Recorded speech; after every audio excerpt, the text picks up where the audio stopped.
Welcome to the Galactic Mind Weather Report. So I'm coming to you today in the center of the 13 days of the Blue Eagle wave spell. So that's 13 days really dedicated to the evolution of our capacity to see the bigger picture, to fly on the wings of the eagle and to see from above, detached from all the emotional drama and fight and flight motions of our day-to-day life, and really just allowing ourselves to have 13 days to witness where we are, what we've created in our lives, and where we're going, so that we can use this information that we witness from that heights.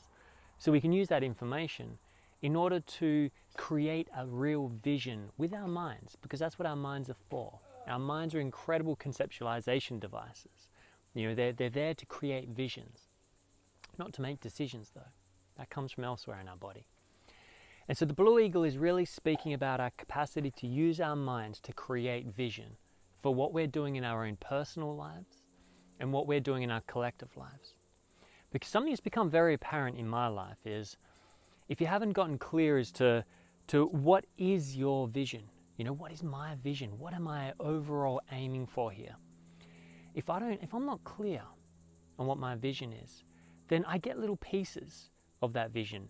And then I think this is it, because I'm too close to the action. So I grab that little piece and I charge at it and I give it my everything, trying to make that vision come true. And then halfway along that path in my warrior's journey to really, bring my vision to life, I suddenly realize that I only had like 1/10 of the vision, that there was a lot more pieces of the puzzle that I just wasn't ready to receive yet.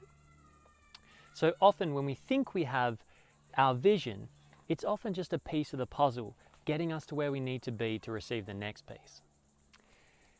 So today being the resonant day, the 7th day of this 13-day cycle, it holds a lot of secrets as to what it takes to stay aligned to your greater vision, what it takes to go through the process of creating a vision, on the emotional level.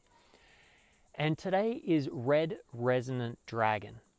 So the red dragon archetype is very much the archetype of the primal mother, very, very present, very much about, it's the birthing experience. So the key words for the red dragon are birth, nurture, and being, and it can really be encapsulated in so many different fractals of our reality, but very much by the human birthing process. And if you've had the blessing to be part of a birthing process, whichever way it went for you, then you've been witness to one of the greatest creative impulses that we can connect to as human beings. And when you think about this red dragon archetype, the birthing mother, it's an intense process. For 9 months, this vision has been birthing inside the womb, out of sight.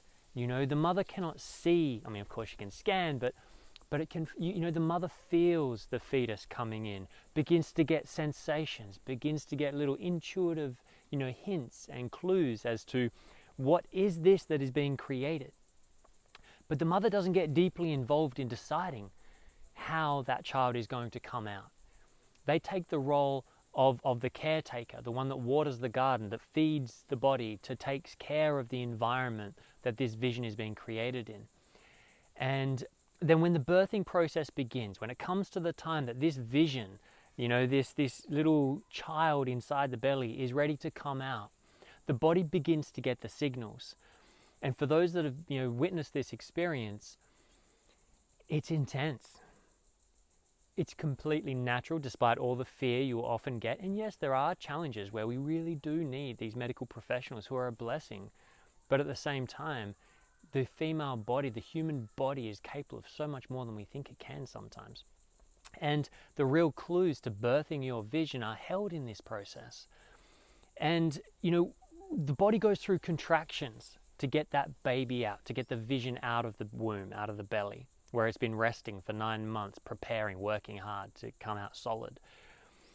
And so when the body goes into contractions, it begins to, and then push, it just kind of, you don't need to push, it just naturally begins.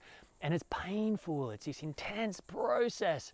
And the more you resist those contractions, the more they hurt.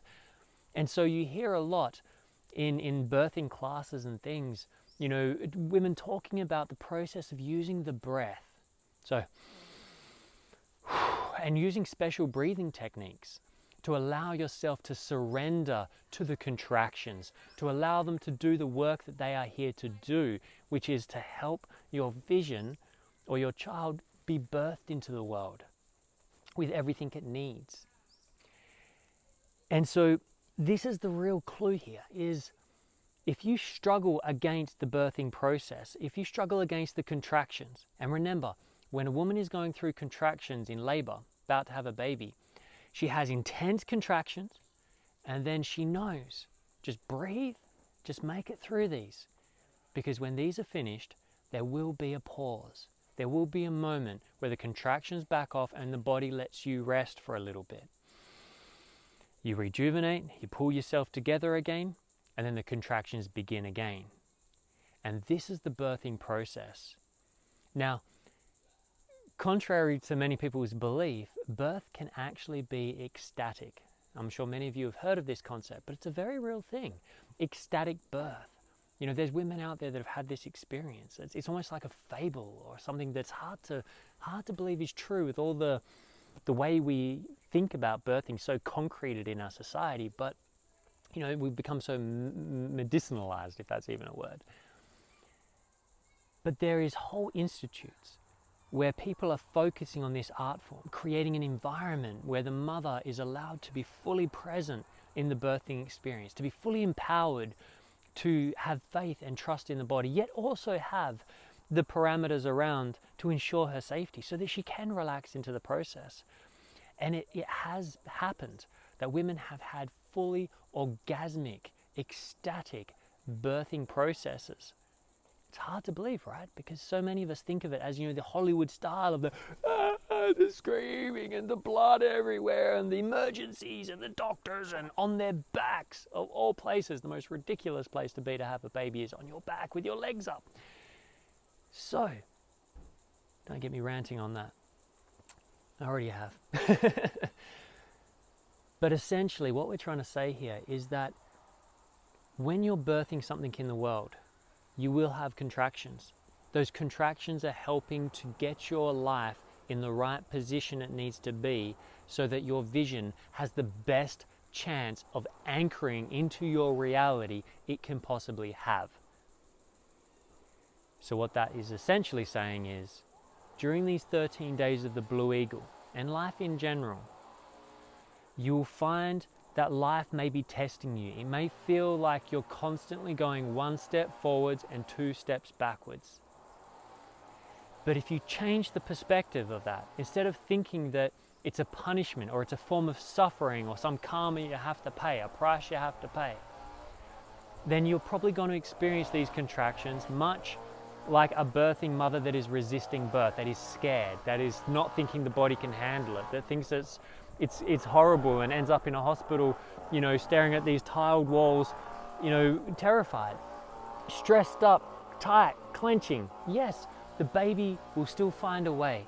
And even if the doctors come and you have to do a full C-section or whatever, you know what? That's okay. That's okay. The baby will be born, it will be part of the process, and we will continue to learn and to grow and to experience. So it's not about saying these are wrong experiences. You cannot have a wrong experience. But it's about reflecting on what experiences we've had and whether we want to continue experiencing them that way.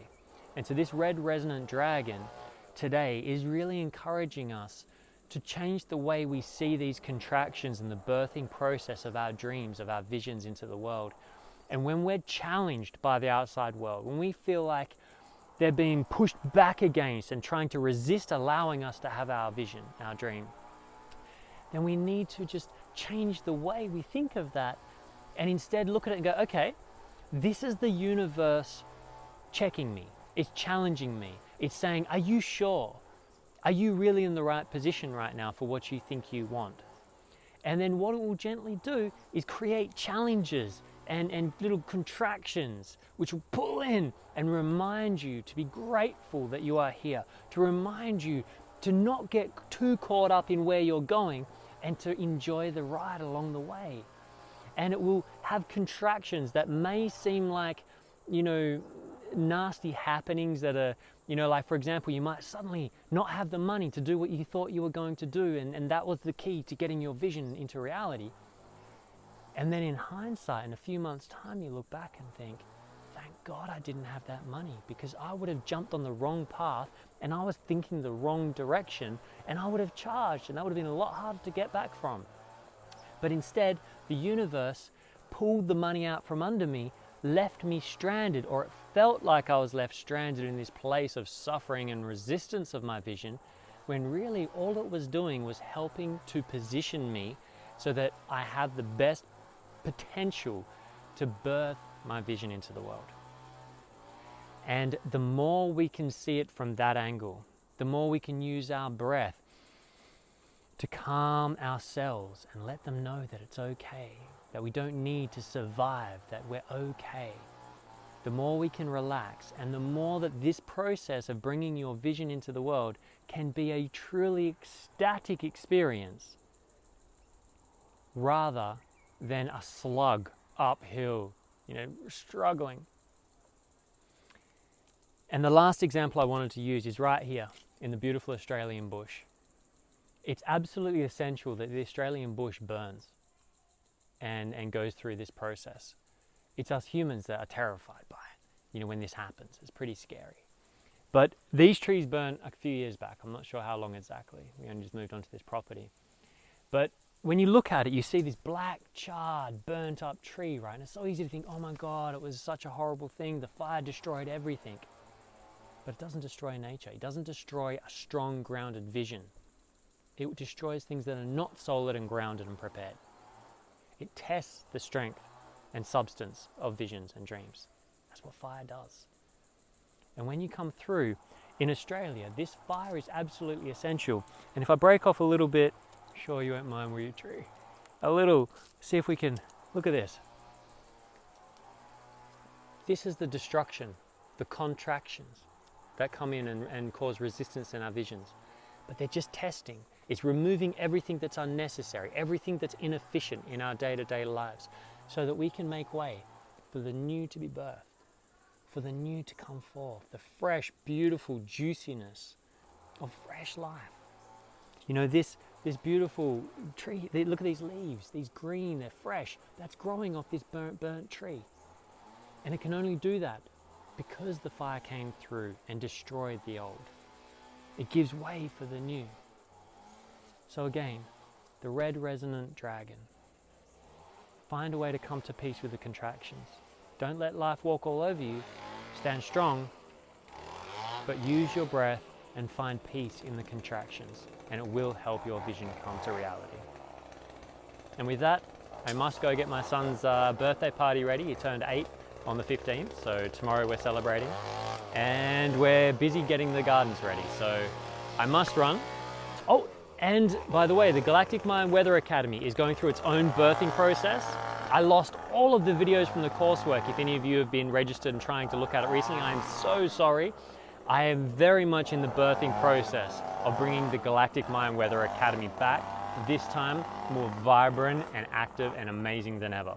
So I'll talk more about that after the Blue Eagle Wavespell, because I'm still deep in the contractions right now. So much love in Lakesh, and I'll see you next Wavespell.